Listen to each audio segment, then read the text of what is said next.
Welcome back. So in part 1, we covered how the Jade Tigers attacked a pregnant Amaka and her baby, while her Jin-Yun fights with his men to protect his family. Before we proceed, if you're new here, please hit the subscribe button and comment where you're watching from. Now let's dive into what happened next. Jin-Woo came down to get me personally.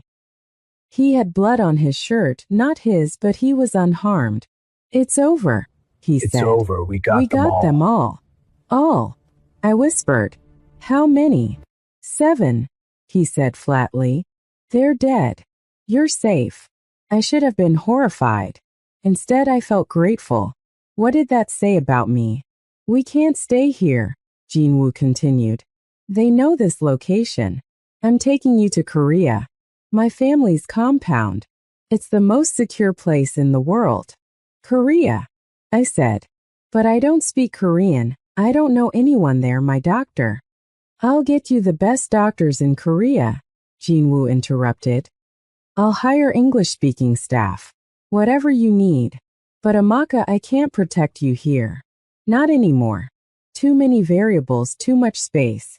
In Korea, in my territory, you'll be safe."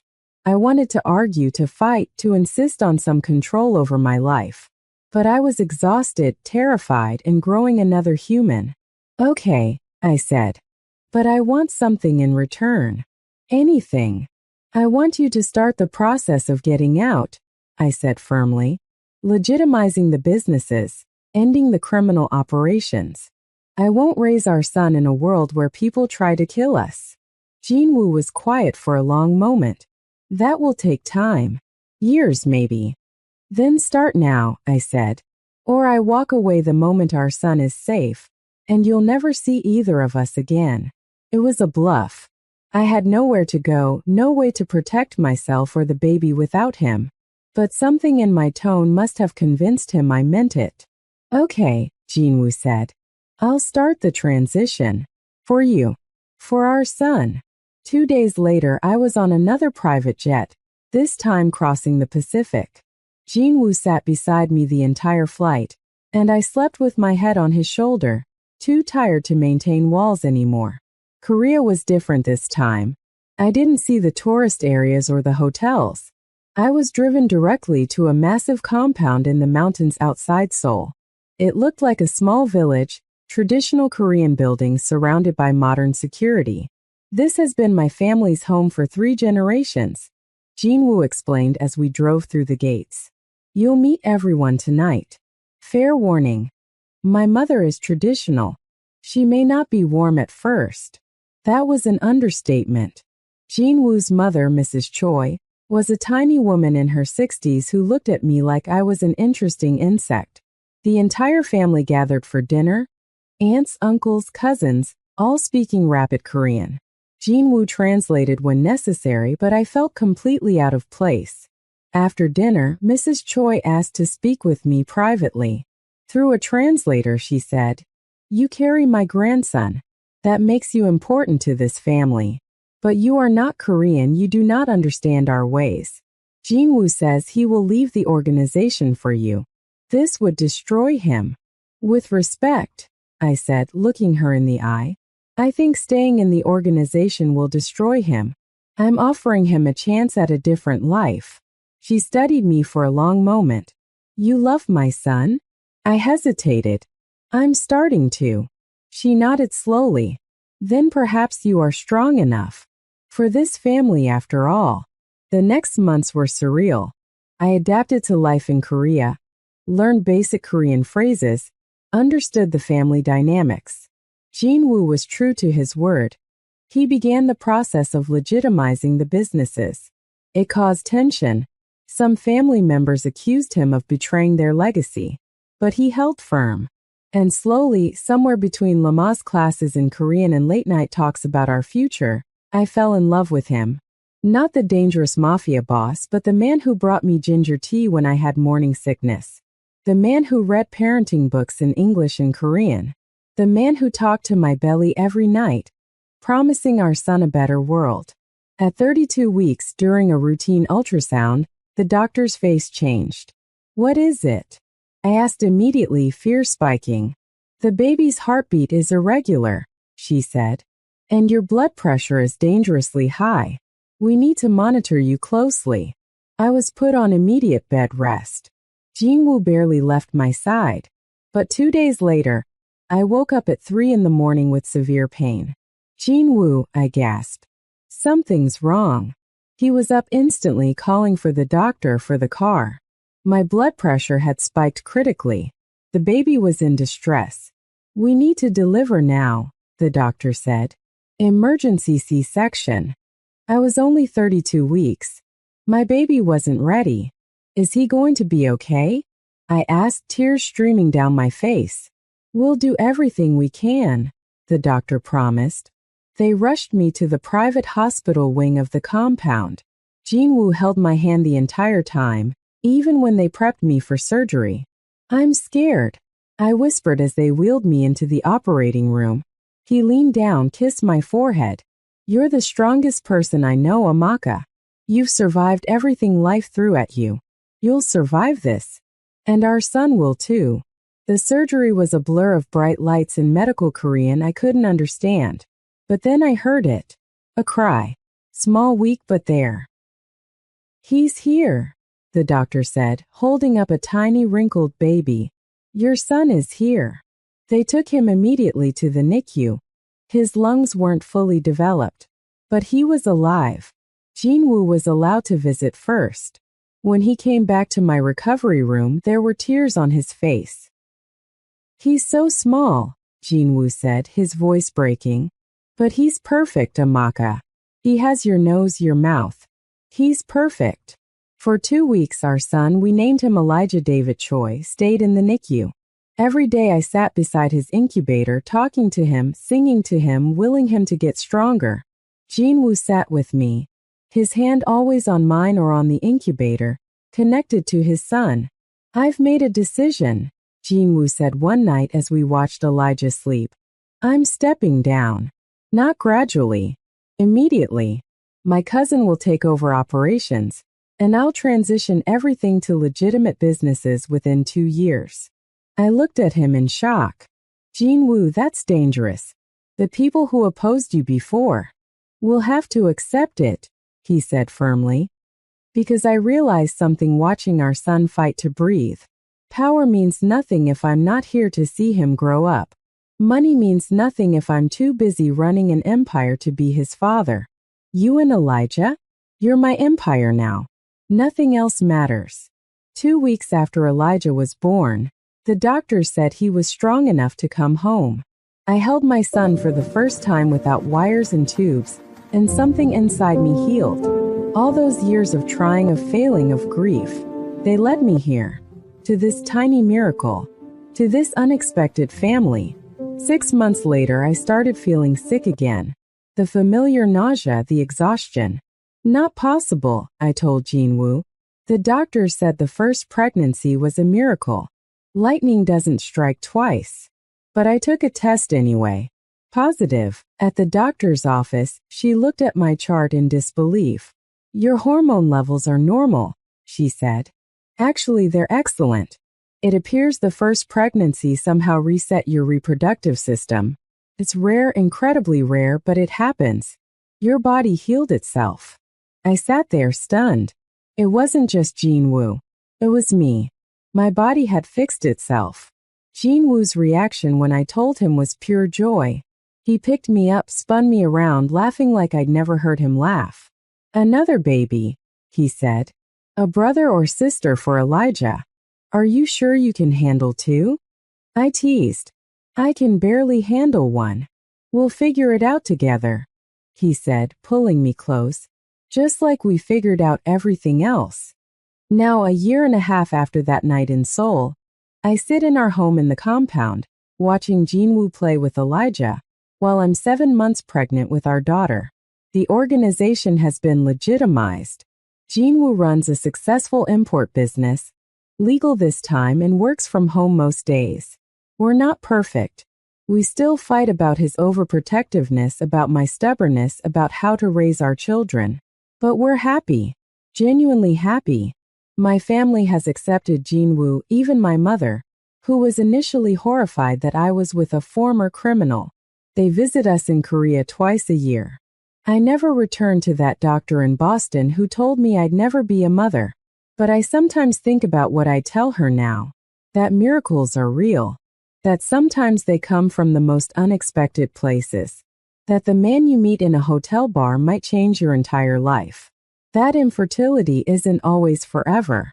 That hope, even when it seems impossible, is worth holding on to. But here's the thing nobody tells you about miracles. They're complicated. They come with challenges you never expected. Last month, we were having dinner with Jinwoo's family when his uncle asked when Elijah would start learning the family business. Jinwoo's response was immediate and firm. He won't. He'll learn legitimate business, and when he's old enough, he'll choose his own path. The table went silent. His uncle's face hardened. You're raising him soft, making him weak. I'm raising him free, Jinwoo replied calmly. Something I never was. That's not weakness. That's strength. Later that night, Jinwoo came to our room and sat on the edge of the bed, his head in his hands. Did I make a mistake? He asked quietly. Leaving everything behind? What if my family is right? What if I'm making Elijah vulnerable? I sat up, took his face in my hands. You're making him human. You're giving him what you never had, a choice. That's not a mistake. That's love. But the reality is we can't completely escape Jinwoo's past. There are still people who remember who he was. Still rivals who see our children as potential leverage. Even though Jinwoo is out of the game, security is still tight. Our children will grow up with bodyguards, with protocols, with a level of caution most kids never need. Sometimes I wonder if I made the right choice bringing children into this world. But then Elijah laughs at something his father does, or I feel our daughter kick inside me, and I know that despite everything, this is exactly where I'm supposed to be. There's something else I haven't told many people. Something that happened 3 months ago that changed everything again. I was going through some of Jinwoo's old papers, documents from when he was transitioning the business. I found photographs, surveillance photos, of me, from before we met in Seoul. There were pictures of me at the conference, yes, but there were also pictures from Boston, from weeks before I ever went to Korea. Pictures of me leaving my apartment at the coffee shop at the fertility clinic. My hands shook as I confronted Jinwoo that night. How long were you watching me? He didn't lie. Didn't make excuses. 6 weeks before Seoul, he admitted. I was in Boston for business meetings. Saw you at a restaurant where I was having dinner. You were alone reading a book and something about you. I couldn't look away. I had someone find out who you were. You stalked me, I said, feeling violated despite everything we built together. Yes, he said simply, and I'm not going to apologize for it because it led me to you. But I understand if you can't forgive it. I wanted to be angry. I wanted to feel betrayed. But the truth was more complicated. Did you know about my infertility before that night? I asked. Yes, he admitted. It was in the background check. So when I told you at dinner, you were pretending to hear it for the first time. No, Jinwoo said firmly. I knew the facts. But hearing you tell it, hearing the pain in your voice, understanding what it meant to you, that was real. That moment was real. I sat with this information for days. Talked to a therapist, yes, even the wife of a former mafia boss needs therapy. Tried to reconcile the man I loved with the man who had invaded my privacy so completely. In the end, I decided that life isn't black and white. Jinwoo's methods were wrong. The surveillance, the manipulation of our first meeting, even if the wine spill itself was accidental. But his feelings were real. Our family is real. And I couldn't undo it even if I wanted to.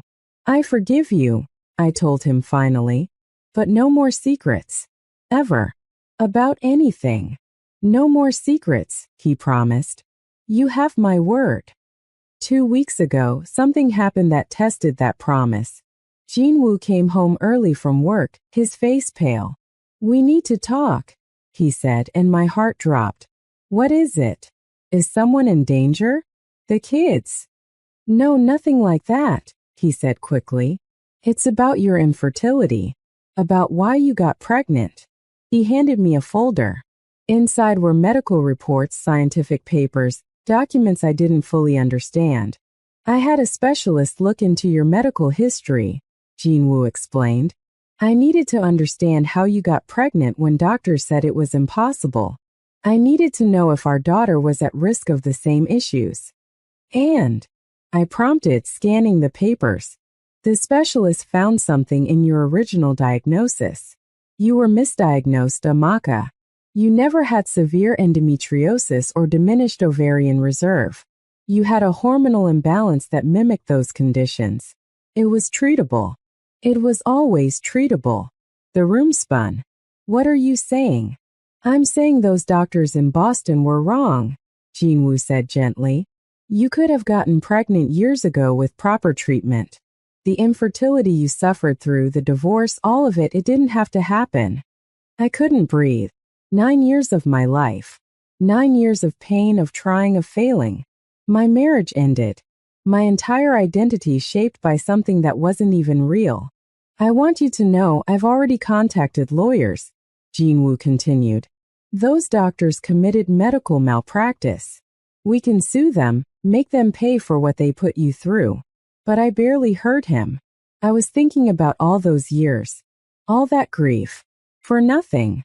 AMACA, Jinwoo said softly, kneeling in front of me. I know this is devastating, but look at what you have now. Elijah, our daughter on the way, us. Would you have any of this if things had been different? It was a question I couldn't answer. If I'd been properly diagnosed, I might still be married to my ex-husband. I might have kids with him. I never would have gone to Seoul. Never would have met Jinwoo. Never would have had Elijah or this baby girl. I don't know how to feel, I admitted. I'm angry, but I'm also grateful. I'm devastated, but I'm also happy. How can I feel all of this at once?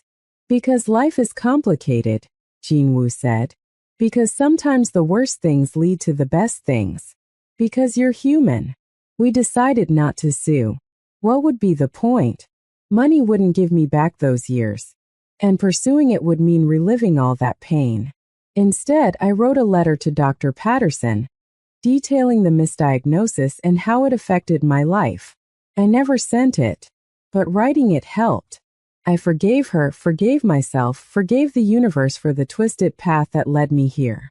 Now, as I feel our daughter kick, as I watch Elijah play with his father, I realize something important. My story isn't just about infertility or falling for a dangerous man or finding an unexpected family. It's about resilience. It's about how we survive the things we think will destroy us. It's about how miracles often come wrapped in complications. The other day, Elijah asked me a question in his limited 2-year-old vocabulary. Mama, why we have big walls? He was talking about the compound security. Jinwoo and I exchanged looks. How do you explain to a toddler that the world can be dangerous? That his father used to live a life that still casts shadows? The walls keep us safe, I told him simply. But they also keep us together. Like a big hug. He seemed satisfied with that answer. But I know that as he gets older, the questions will get harder. He'll want to know about his father's past. About how his parents met. About why we have security when his friends don't. And I'll tell him the truth. That his father was a powerful man who made difficult choices. That I was a broken woman who learned she was never actually broken. That sometimes the best things in life come from the most unexpected places. That love is complicated and messy and worth fighting for. Jinwoo has been true to his word. The business is completely legitimate now. He works normal hours, comes home for dinner, reads bedtime stories to Elijah. Last week he showed me plans he'd drawn up. Remember when I told you I wanted to be an architect? He said. I've been taking classes online. These are designs for a community center in Seoul. Free programs for kids, art classes, music, sports. Everything I never had growing up. Jinwoo, this is beautiful, I said, looking at the detailed drawings. When did you have time to do all this? Late at night when you and Elijah are sleeping, he admitted. I couldn't sleep anyway. Too excited about the future. That's when I knew we'd made it. We'd survived his past, my trauma, the complications of merging two completely different worlds. We were building something new, something good. But I'd be lying if I said everything is perfect. Last month, one of Jinwoo's former associates was killed in a gang war. At the funeral, old members of the organization looked at Jinwoo with a mixture of respect and contempt. You abandoned us, one of them said. You chose a woman over family. Jinwoo's response was calm but firm. I chose my family over the organization. There's a difference. And I'd make the same choice every time. On the drive home, he was quiet. Do you ever regret it? I asked. Leaving that life? He thought for a moment. I regret that I can't protect them anymore. I regret that some of them will die young because that's the life they chose. But do I regret choosing you and our children? Never. Not for a single second. Our daughter was born 3 weeks ago. We named her Grace Sumin Choi. Grace because she's our second miracle. Sumin because Jinwoo's mother chose her Korean name. A gesture of acceptance I never expected. The delivery was smooth this time. Full term, no complications. When they placed her in my arms, I looked at Jinwoo holding Elijah, both of them staring at Grace with pure wonder, and I thought about how far we'd come. From a wine-stained suit in a Seoul hotel bar to this moment. From believing I'd never be a mother to having 2 children. From thinking I'd be alone forever to having a partner who chose me over an empire. What are you thinking? Jinwoo asked, noticing my tears. That they told me I'd never have this, I said. That I believed them. That I almost gave up. I'm glad you didn't, he said softly. I'm glad you went to Seoul. I'm glad you spilled wine on my suit. I'm glad for every single moment that led us here. So here's what I want you to understand from my story. If you're struggling with infertility, with loss, with feeling broken, hear this. You are not defined by what your body can or cannot do. You are not less than because of a diagnosis. And sometimes medical professionals are wrong. Get second opinions. Get third opinions. Advocate for yourself. But also know that even if the diagnosis is correct, even if the thing you want most seems impossible, life has a way of surprising you. Your miracle might not look like mine. It might not involve a Korean Mafia boss and a one-night stand that changed everything. But it will be yours, uniquely yours, and it will be worth the wait. If you're in a complicated relationship, if you're with someone whose past scares you, whose choices you don't always understand, ask yourself this. Are they trying to be better? Are they choosing you? Are they willing to change? Because people can change. Jinwoo is proof of that. But they have to want to change and they have to do the work. And if you're feeling lost, if you're in a foreign country, literally or metaphorically, if you're surrounded by walls you didn't choose and security measures you don't understand, remember this. Sometimes the things that feel like cages are actually protecting something precious. Sometimes the complications are worth it for what's at the center. Last night, I was feeding Grace at 3 a.m. Jinwoo came in, having heard her cry, and sat with me in the darkness. I never told you this, he said quietly, but that night we met, I almost didn't go to the bar. I almost stayed home. One of my associates had been killed that day. I was in a dark place, questioning everything about my life. And then I saw you. And I spilled wine on you, I said with a tired smile. Best thing that ever happened to me, he replied. Well, second best. First best is right here. He gestured to Grace in my arms, to Elijah sleeping in his crib in the corner of our room because he still won't sleep alone. What do you think they'll say about us someday? I asked. Our kids when they're grown, when they know the whole story. Jinwoo was quiet for a moment. I think they'll say their parents loved them enough to change the world they were bringing them into. I think they'll say their mother was the strongest person they ever knew. And I think they'll forgive us for not being perfect. I hope so, I whispered. I hope we're giving them enough. We're giving them everything we have, Jinwoo said. That's all anyone can do. So that's my story. The infertile woman who met a Korean mafia boss and ended up with everything she never knew she needed. It's messy. It's complicated. It's not the fairy tale I dreamed of as a little girl. But it's mine. It's real. And I wouldn't change a single thing. Well, maybe I'd change the part where people tried to kill me. That was definitely not ideal. But everything else? The fear, the uncertainty, the cultural clashes, the complicated past. All of it was worth it for these quiet moments at 3 a.m. with my daughter in my arms and my reformed criminal sleeping in the chair beside me. If you've made it this far in the story, thank you for listening. Thank you for not judging. Thank you for understanding that life is rarely simple and love is rarely clean. We're all just doing our best with the cards we're dealt. Some of us just happen to be dealt cards that include Korean Mafia Bosses and miracle pregnancies. One more thing before I go. Remember how I said Jinwoo promised no more secrets? Well, he kept that promise. But I didn't. There's something I haven't told him yet.